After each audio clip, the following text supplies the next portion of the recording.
ஆரோக்கியமான முறையில உடல் எடையை குறைக்கிறதுக்கு பயன்படுற பீர்க்கங்காய் வச்சு இன்னைக்கு பீர்க்கங்காய் குழம்பு தான் நம்ம செய்ய போறோம். இந்த பீர்க்கங்காயில நார்ச்சத்து ரொம்ப அதிகமாவே இருக்கு.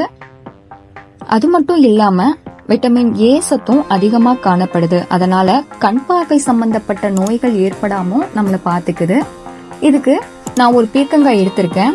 பீர்க்கங்காய் ரொம்ப முத்தனதா இருக்கக்கூடாது, பிஞ்சாதான் இருக்கணும். இதை ஒரு கரண்டியை வச்சுட்டு அதோடைய மேல் பகுதி தோலை எல்லாம் நீக்கி நம்ம எடுத்துக்கலாம். கத்தியில வேணும்னாலும் நீங்க கிளீன் பண்ணிக்கலாம். இப்போ நல்லா தோலையெல்லாம் நீக்கி கிளீன் பண்ணிட்டோம். இப்போ இதை கழுவிட்டு குட்டி குட்டியா கட் பண்ணி எடுத்துக்கலாம்.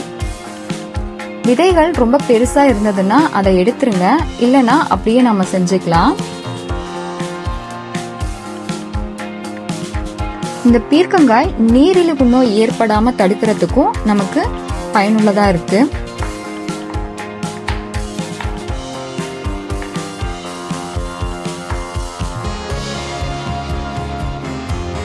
இப்போ ஸ்டவ்ல ஒரு கடாயை வச்சுட்டு அதுல கொஞ்சமா தண்ணியை சேர்த்துக்கலாம்.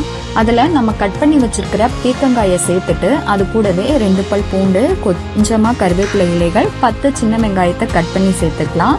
அது கூடவே ஒரு பழுத்த சின்ன தக்காளியை கட் பண்ணி சேர்த்துக்கலாம். கூடவே 1/4 டீஸ்பூன் அளவுக்கு மஞ்சத்தூளையும் சேர்த்துட்டு நல்லா மிக்ஸ் பண்ணி விட்டு மூடி போட்டு மூடி வேக வச்சுக்கலாம்.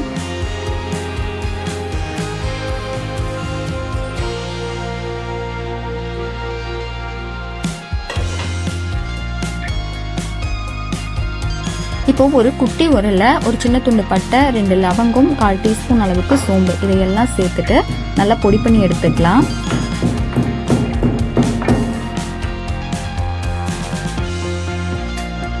இப்போ பீர்க்கங்காய் ஓரளவு வெந்துருச்சு. இப்போ இதுல 1 ஸ்பூன் அளவுக்கு மிளகாய் தூள், குழம்புக்கு தேவையான அளவு கல்லுப்பு இதையும் சேர்த்துட்டு நல்லா மிக்ஸ் பண்ணி விட்டுட்டு திரும்ப நல்லா வேக வச்சு எடுத்துக்கலாம்.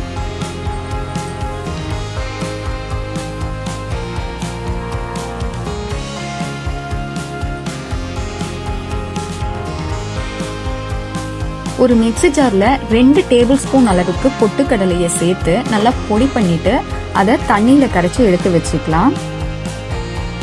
பீர்க்கங்காய் நல்லா வெந்த உடனே நம்ம ரெடி பண்ணி வச்சிருக்கிற அந்த பொட்டுக்கடலை மாவை இது கூட சேர்த்து நம்ம மிக்ஸ் பண்ணிக்கணும்.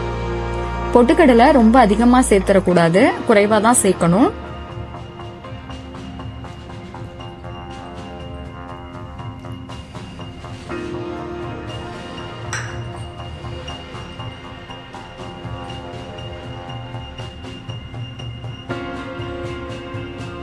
இதோட பச்சை வாசனை போகிற அளவுக்கு இது நல்லா வேகணும்.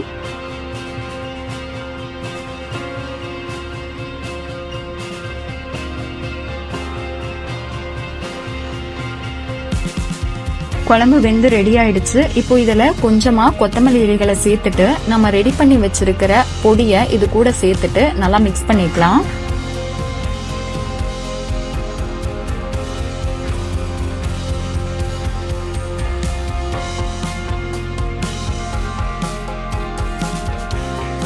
இந்த குழம்புக்கு ஒரு தாளிப்பு கொடுக்க போறோம். அதுக்கு ஸ்டவ்ல ஒரு தாளிப்பு கரண்டியை வச்சுட்டு அதுல கொஞ்சமா ஆயில சேர்த்துக்கலாம்.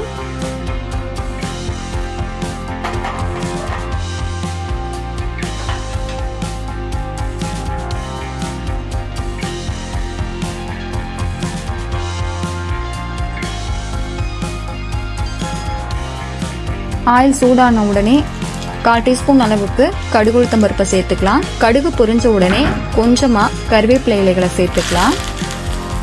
இது கூடவே கொஞ்சமா பெருங்காய தூளையும் சேர்த்துட்டு இத குழம்பு கூட மிக்ஸ் பண்ணிக்கலாம்.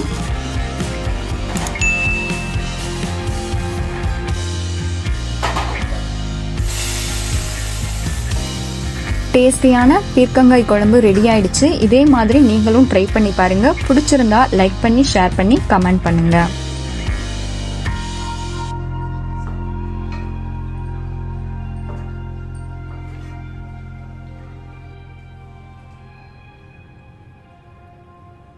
Thank you.